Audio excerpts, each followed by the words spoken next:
بہت سے لوگوں کے لیے یہ نئی بات ہوگی۔ میری نظر میں خشکی سردی کی انتہا کا یا حرارت کی کمی کا نام ہے۔ جیسا کہ سردی کے موسم میں ہر انسان خشکی کا شکار ہو جاتا ہے، وہ بہت سے تیل اور ویزلین وغیرہ استعمال کرتا ہے، لیکن خشکی جان نہیں چھوڑتی۔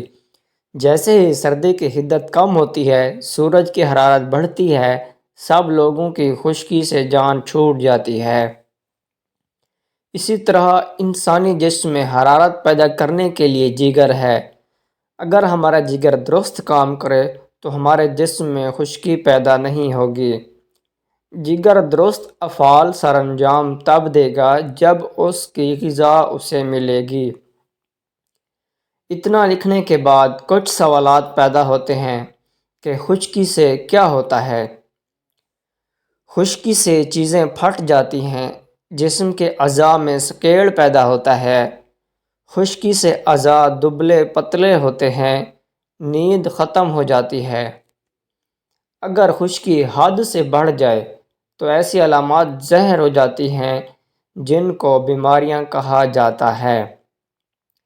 مثلاً قبض، انتڑیوں میں خشکی سے سکیڑ پیدا ہو جاتا ہے، خون گاڑھا ہونے کی شکایت ہوتی ہے، معدہ میں ایسیڈیٹی تیزابیت رہتی ہے، کولیسٹرول بڑھ جاتا ہے، ٹینشن سوار رہتی ہے، کان بجنا کان کی خشکی سے ہوتا ہے، ہونٹوں کا پھٹنا، بواسیر، زبان کا پھٹنا، ناخن کا پھٹنا، ناخن کا بیٹھ جانا، جلد کا پھٹنا، چنبل، جلد سے چھلکے اترنا، جلد کی خشکی، جگر ٹھنڈا ہو جانے سے اس پر چربی آنا شروع ہو جاتی ہے، کیونکہ جس نے بذات خود چربی کو تحلیل کرنا تھا وہی ٹھنڈا ہو چکا ہے اس کی غذا نہ ملنے سے۔ ڈاکٹر صاحب الٹرا ساؤنڈ کے بعد لیور فیٹی ایسڈ لکھتے ہیں۔ دماغ میں خشکی بڑھ جانے سے انسان ماضی کی تمام باتیں، لمبی لمبی کہانیاں اور تاریخی واقعات تک سنا دیتا ہے، لیکن حال کی چیزیں یاد نہیں رہتی، حتیٰ کہ بات کرتے کرتے بھول جاتا ہے، پھر جلد یاد کرنے سے بھی یاد نہیں آتی، بلکہ کافی وقت گزرنے پر پھر کسی اور لمحے وہ بات یاد آ جاتی ہے۔ ایسا دماغ میں خشکی سے ہوتا ہے۔ خشکی یا حرارت کی کمی سے تیزابیت بڑھ کر جگر اور گردوں کو نقصان دینے لگتی ہے، جس سے جگر اور گردوں میں خشکی ہو جاتی ہے اور وہ سکڑنے لگتے ہیں، جس سے جگر اور گردے متاثر ہوتے ہیں۔ جب جگر کی غذا نہ ملنے سے جگر صفراوی نمکیات آنتوں پر گرنے کی رفتار کم ہو جاتی ہے تو جسم میں زہریلے مادے رکنے شروع ہو جاتے ہیں اور گردوں میں سکیڑ سے اس کے فضلات خارج نہیں ہوتے، کیونکہ گردوں میں لگے فلٹر تیزابیت سے بند ہو رہے ہوتے ہیں اور پیشاب گاڑھا سرخ زردی مائل ہو جاتا ہے۔ یہی گردوں کا خراب ہونا اور ہیپاٹائٹس ہے جس سے میری قوم تباہ ہو رہی ہے۔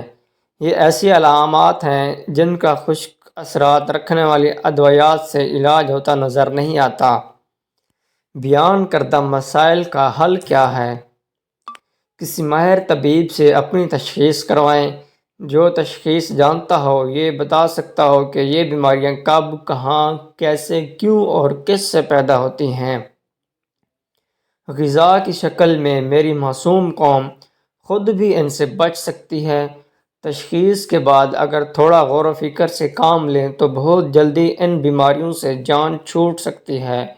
اول تو تشخیص لازمی ہے۔ دوم، اوپر بیان کردہ مسائل کا حل کچھ اس طرح بھی کیا جا سکتا ہے۔ اگر آپ اپنی طبیعت میں ایسی علامات محسوس کرتے ہیں تو خشکی کے اثرات پیدا کرنے والی غذائیں کم کر دیں، جن میں خشک ناریل، ترش دہی، بھنے چنے، بیسنی پکوڑے، مچھلی، شامی، بیگن، گوبھی، لوبیا، باجرہ، بڑا گوشت، چکن، اوجڑی، کچنار، دال چنا، دال مسور، مٹر شامل ہیں، اور اپنے غذائی چارٹ میں درج ذیل غذائیں شامل کریں: مربى ادرک، حلوہ بادام دیسی گھی کا، گندم کا دلیا دیسی گھی والا، پراٹھا دیسی گھی والا، میٹھے دیسی انڈے، گاجر، گھیا توری، گوشت بکرا، دیسی مرغ، بٹیر، تتر، چڑیا، کبوتر، کلیجی، دال مونگ، موگرے، کدو، ٹنڈے، زیتون دیسی گھی میں پکائیں۔